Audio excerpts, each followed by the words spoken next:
ఇవాళ నేను గోబీ ఆలు డ్రై కర్రీ చూస్తున్నా. దానికి ఒక చిన్న సైజు 2 ఉల్లిపాయలు తరుక్కున్నా మంచిగా సన్నగా.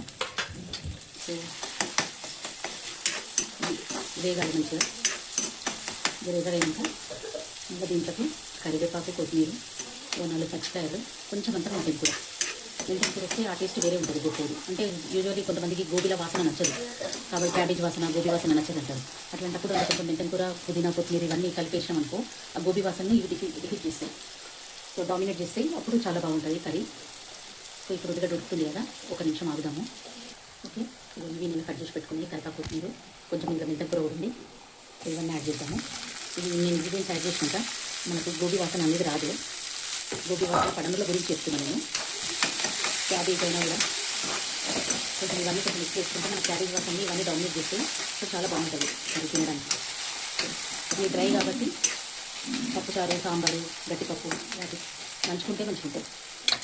సో వీటన్నిటి ఇంకొక 2 నిమిషాలు ఉడకనిద్దాము. ఓకే, ఇప్పుడు సో అన్నిగిపోయినాయి. ఉల్లిగడ్డతో సహా కరివేపాకు, కొత్తిమీర, కొంచెం అంత మెంతం కూర,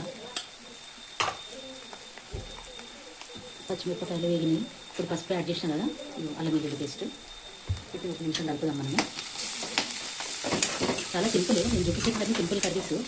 సో ఇది మామూలుగా ఎవరికైనా పిల్లలకు, వంటలు రానులు, బ్యాచులర్స్, వంటలు ఉండేటప్పుడు మామూలుగా అందరికి వస్తే ఇవి వాళ్ళ గురించి అని ఇస్తున్నాం.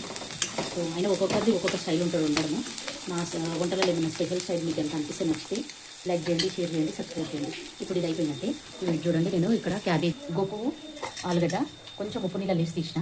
సో ఇప్పుడు మనం ఇది ఇక్కడ యాడ్ చేసుకుందాము.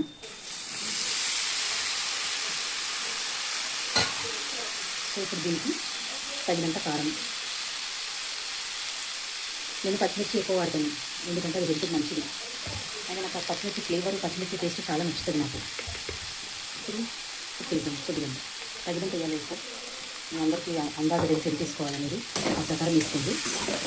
ఇది మంచి కలుపుదాము. కలుపుతుంటేనే కింద కలర్ఫుల్ పెట్టి కూడా చాలా కలర్ఫుల్ ఉంది. సో ఇది ఎక్కడికి పుట్టుకోవాల్సిన అవసరం లేదు, ఎందుకంటే ఆల్రెడీ నేను వేడిగా లిస్ట్ తీసిన కాబట్టి దమ్ముకి వేసేసి మూట పెట్టేసేయాలి. దమ్ముకి ఉడుకుతుంది, చాలా బాగుంటుంది తినడానికి. So please wait for 2 minutes. ఇప్పుడు మనం ఒక 2 minutes మూట పెట్టుకుందాము.